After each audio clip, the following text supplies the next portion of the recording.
Hello friends, and welcome to another video. This is Tejano Piper. Today I am going to be enjoying one of my pipes, one of my meerschaums. This is Romulus and Remus. I've got a story on these pipes in one of my previous videos. I'm going to be lighting it up with a used lighter I got on the bay, on eBay. Seems to work pretty good. It's not the fanciest of lighters, but it does have a nice flame. Later on in the video, I'm going to be sharing some pipe poems, some words of solace to the pipe smoker. The tobacco I'm going to be smoking today is Escudo Navy Deluxe. So before we get into it, let's take a good look at the goods. These beautiful coins. Little Perique, little Virginia. Love the cuts, love the way they're spun together. This is one of the all-time favorites of the pipe smoking community, Escudo. And of course, I am wearing an official YTPC t-shirt. I want to thank Porch Piper Tom for sending me this t-shirt a couple of months ago. Thank you, sir. And the tobacco, I am going to be tamping it with my pipe. I'll be tamping it with this sling ring that I got from Sonora Slinger, a member of the YTPC. It's quickly become one of my favorite tools, and I've been putting it to good use. Here's a little close-up of the tip. Kudos to the ring. Nice touch, nice rustic element to it. So thank you, Sonora Slinger. Of course, it's the sling ring. Before I get into my poems, let me try to spin this ring. The trick is to try to spin both tools at the same time, just to get some weight and momentum. But you got to be careful, because if you don't have a good handle on it, it will fly away. All right, folks, let's light it up and let's get into some beautiful words from our beloved pipe community that has been written for the ages. Here's a pipe song and some fancies. I hope you enjoy them. To my well-beloved members of the YTPC. So to the very dear and well-beloved friend of my prosperous and evil days.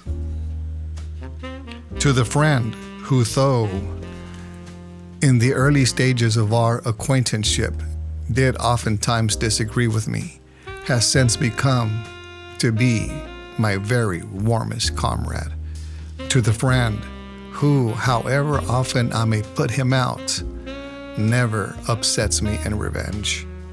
To the friend who, treated with marked coldness by all the female members of my household and regarded with suspicion by my very dog, nevertheless seems day by day to be more drawn by me, and in return to more and more impregnate me with the odor of his friendship.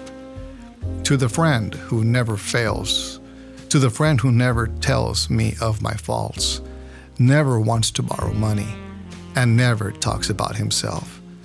To the companion of my idle hours, to the soother of my sorrows, the confidant of my joys and hopes, my oldest and strongest pipe. A little idle thoughts of an idle fellow.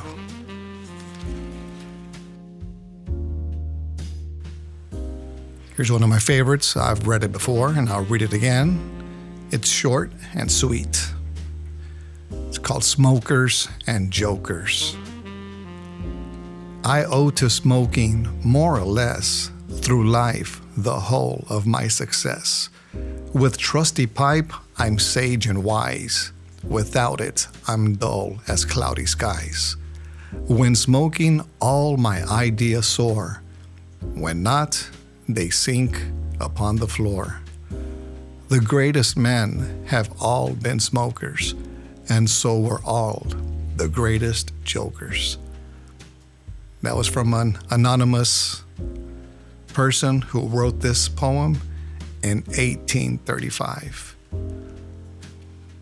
So from 1835, I'm glad to be giving these words life. Whoever wrote this anonymously in 1835, we thank you. I think we've all thought about what it would be like if I was the king of smokers. When I died, what would I want to happen? Here's what I would want. I would wish every smoker in my kingdom to be invited to my funeral in every way possible. I would send out letters, circulars, post videos on YouTube, emails. Every smoker who takes advantage of the invitation would receive as a present 10 pounds of tobacco and 2 pipes, on which shall be engraved my name with my crest and the date of my death. The poor of the neighborhood who accompany me shall receive every year on the anniversary of my death a large package of tobacco. I make the conditions that all those who assist at my funeral, if they wish to partake of the benefits of my will, must smoke without interruption during the entire ceremony. My body shall be placed in a coffin, lined throughout with the wood of my old Havana cigar boxes. At the foot of the coffin shall be placed a box of French tobacco called Caporal, and a package of our old Dutch tobacco. At my side, my favorite pipe and a box of matches, because you never really know what may happen.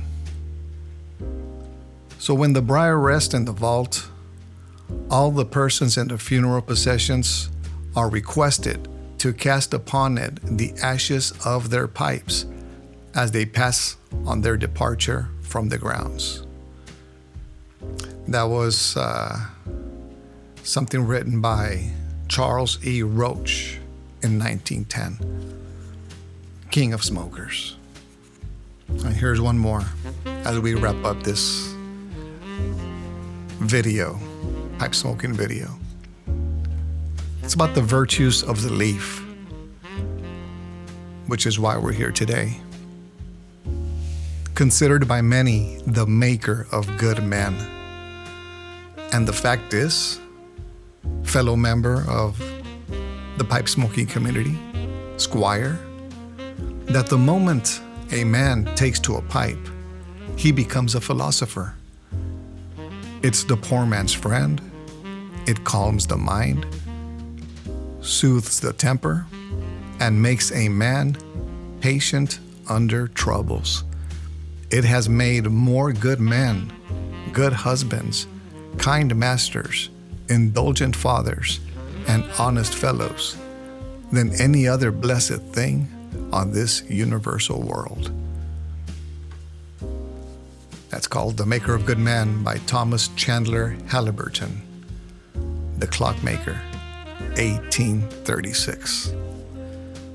All right, friends, those were some poems from the 1800s written by pipe smokers just like you and me.